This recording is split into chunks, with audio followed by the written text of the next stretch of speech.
Бүгін халықтың жағдайына қатысты, әлеуметтік жағдайына қатысты тақырып болғаннан кейін кабинетте емес, креслода емес, осындай халық көп жүретін орталық саябақта сұхбат жүргізуді жөн көрдім. Президенттің тапсырмасы түсінікті. Осы тапсырманың аясында кедейшілік пен жұмыссыздық деңгейі бойынша нақты талдау жүргіздіңіздер. Алдымен осы талдаудың қорытындысына тоқталып өтіңізші. Қазіргі таңда Қазақстанда 450 мыңға жоқ жұмыссыз адамдар бар. Ең төменгі күнкөріс деңгейін алатын болса, ол халықтың үлесі 5,3%. Яғни 36 мың теңгеден төмен алатын халықтың саны. Бұл бағытта да біз енді талдау жүргіздік. Соңғы мысалға 10 жылдың ішінде халықтың орташа табысы, номиналды табысы жыл сайын өсіп келе жатыр. Нақты табыс соңғы 3 жылда біз көріп отырмыз, төмендеп отыр. 6,4% болатын болса, 2019 жылы қазір 2,19%-ке дейін төмендеп кеткен. Яғни бұл инфляциялық жағдайларға көбіне байланысты. Сонымен қатар біз халықтың орташа табысының структурасына да көңіл бөлдік.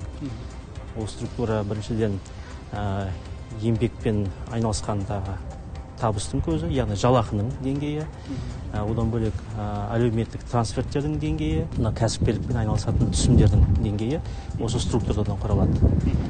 Біз соңғы 10 жылда әлеуметтік төлемдердің алушылардың саны көбеюде. Олардың үлесі мысалы 10% пунктке өскен. Әрине бұл енді алаңдатарлық жағдай. Мысалға жалпы ішкі өнім көрсеткішін алатын болсақ, аймақтардың айырмашылығы да өте жоғары.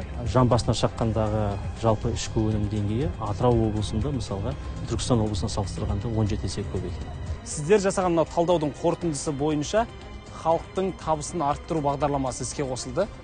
Енді қандай нәтиже күтеміз бұл бағдарламадан? Негізінен бағдарлама халықтың табысын арттыруға арналған тіке шаралардан құралған. Бірақ негізгі бөлігі ол халықты жұмыспен қамтумен, оқытумен, кадрларды қайта даярлауға бағытталған жанама іс-шаралардан құралған. Қазіргі шағын қалаларда, моноқалаларда, әсіресе ауылдық деңгейде кәсіпкерлік деңгейді арттыру мақсатында, бизнес ашу мақсатында пайыздық мөлшері 5%-тен аспайтын халыққа қаржы бөлу мәселесі де қаралған. Сондай-ақ, егер қалаларда мысалға салалық шектеулер болатын болса, белгілі бір кәсіпке, қаржы банкке барып алатын болсаңыз, салалық шектеулер бар. Оның ішінде мысалы саудамен айналысуға болмайды деген сияқты. Бірақ ауылдық деңгейде сол барлық салалық шектеулерді біз алып тастап отырмыз. Ауылдық деңгейде бизнестің деңгейі көтерілсін деген. Сондай-ақ туризм саласында 420 инвестициялық жобалар іске асырылатын болады. Бағдарламада бар.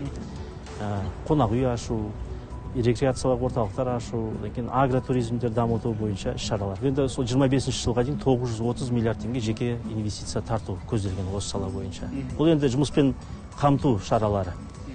Одан бөлек егер табысты арттыру шараларына келетін болсақ, қазіргі таңда көп бизнес өкілдері, әсіресе ірі бизнес субъектілері мемлекеттік қолдаулар алуда. Жеңілдетілген кредит бар, басқа да қолдау шаралары. Енді біз оларға қарсы талап қоятын боламыз, міндеттеме. Егер мемлекеттік қолдау алдың ба, онда тиісінше өзіңнің қарапайым қызметкерлердің жалақысын көтер. Бұл принципті, бұл механизмді біз мемлекеттік сатып алу жүйесіне де қарастырудамыз. Әсіресе мынау квазимемлекеттік сатып алуда егер конкурсқа қатысып жатқан компаниялардың ішінде кімнің жұмысшылардың саны көп, сол жұмысшылардың айлығы кімде көп, соларға басымдық беріледі.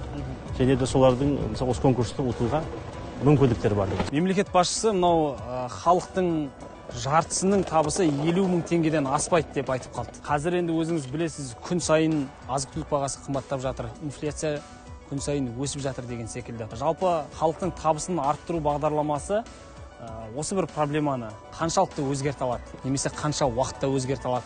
Қазіргі таңда біз талдау жүргізуімізге жұмыс істеп жатқан халықтың ішінде 56%-тен астамы өнімділігі төмен салаларда жұмыс атқарады деген. Ерекше бір біліктілікті, мысалға ауыл шаруашылықтың бірнеше түрі бар. Сауда саласында да мысалға аса үлкен бір біліктілікті талап етпейді. Тиісінше сол салада жалақының да төмен болуы. Енді елдің бәрі жоғары жалақы беретін жұмысқа қарай ауысатын болса, сондай мамандықтарды игеруге кірісіп кететін болса, мынау ауыл шаруашылығы немесе осы жалақысы төмен мамандықтарды игеретін адамдар керек қой. Ол жерде жұмыс істейтін адамдар керек шығар. Жалпы негізі осы мәселені шешудің негізгі жолы ол өңдеу өнеркәсібін дамыту. Ауыл шаруашылығы саласы болсын, басқа да сала болатын болса, өңдеу өнеркәсібін дамытсақ, яғни жоғары технологияларды қолданатын кәсіпорындардың саны неғұрлым көп болатын болса, соғұрлым сол жерде жұмыс жасайтын қызметкерлердің де жалақысы жоғары болады. Қазіргі таңда мысалға осы кәсіпорындар ашылып жатыр, бірақ кәсіпорындардың иелері маман жоқ деп шырылдайды.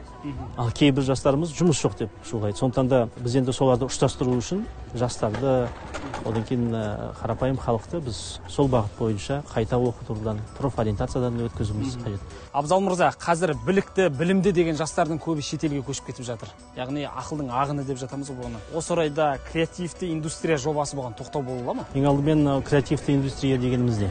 Ол әне өнер саласындағы қызмет.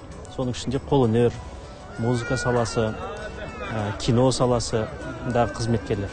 Бұл сала өте қазіргі таңда перспективті десек болады. Өздеріңізге белгілі музыка саласында Димаш Құдайберген, Иманбек сияқты тұлғаларымыз бар. Кино саласында да белгілі режиссерлар, продюсерлеріміз жеткілікті. Сән саласында да атағы жоғары адамдарымыз да бар.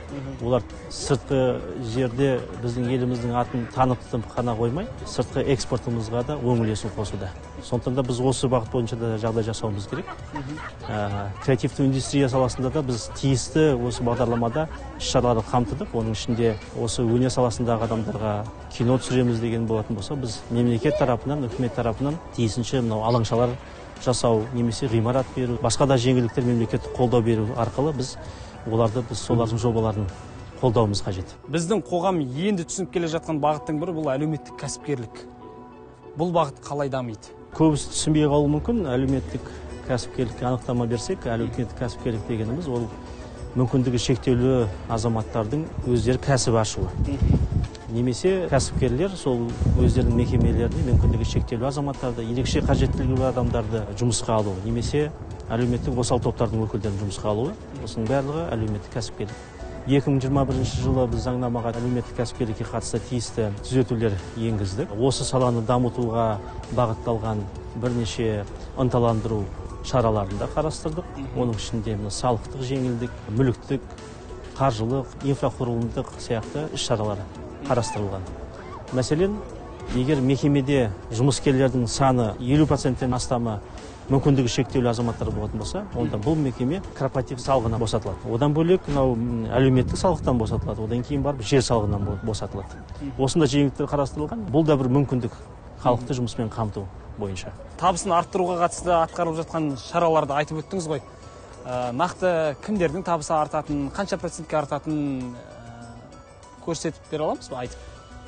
Әрине, бағдарламада енді бағана айтқан тіке шаралар да бар халықтың табысын арттыруға. 1 миллионнан астам бюджет саласындағы бюджеттік қызметкерлер. Бюджеттік қызметкерлердің мектеп, аурухана, мұғалімдер бар, дәрігерлер бар. Сондай-ақ квазимемлекеттік сектордағы өндірістік персоналдың жалақыларын көтеру мәселесі. Ол салада да 200 мыңдай адам жұмыс жасайды. Мысалға алатын болсақ, келесі жылдан бастап мұғалімдердің жалақысы 25%-ке өседі. Ол қазіргі таңда мектеп, колледждердегі мұғалімдердің саны 600 мың адам. Ол педагогтердің жалақысының 25%-ке өсетінін, ол 2019 жыл президентіміздің өзі айтып кеткен, 4 жылда 25%-ке жыл сайын өсіреміз деген, Өткен жылда өскен, енді келесі жылдан бастап 25%-ке өседі. Сондай-ақ дәрігерлердің де жалақысы келесі жылдан бастап орташа есеппен 530 мыңдай алатын болады. Одан бөлек халыққа қызмет көрсету орталықтарының қызметкерлерінің жалақысы 34%-ке өсу жоспарлануда. Одан бөлек мемлекеттік телеарналардың өндірістік қызметкерлерінің де жалақылары жыл сайын 30%-ке өсіру қарастырылған. Одан бөлек квазимемлекеттік секторда да бұл жерде өндірістік қызметкерлеріміз бар ғой. Почта саласының қызметкерлері, олар да қарапайым халық қой біздің. Химия саласында да, өңдеу өнеркәсібі саласында да қызметкерлер. Олардың да жалақысы 25%-тен 30%-ке дейін өсіру жоспарлануда. Ол 200 мың халықты қамтитын болады. Абзал мырза, бүгінгі сұхбатыңыз үшін көп рахмет. Рахмет. Таза ауада, саябақта, халықтың ортасында жүріп сұхбаттасқаныңыз үшін сізге алғыс айтамын. Рахмет сізге.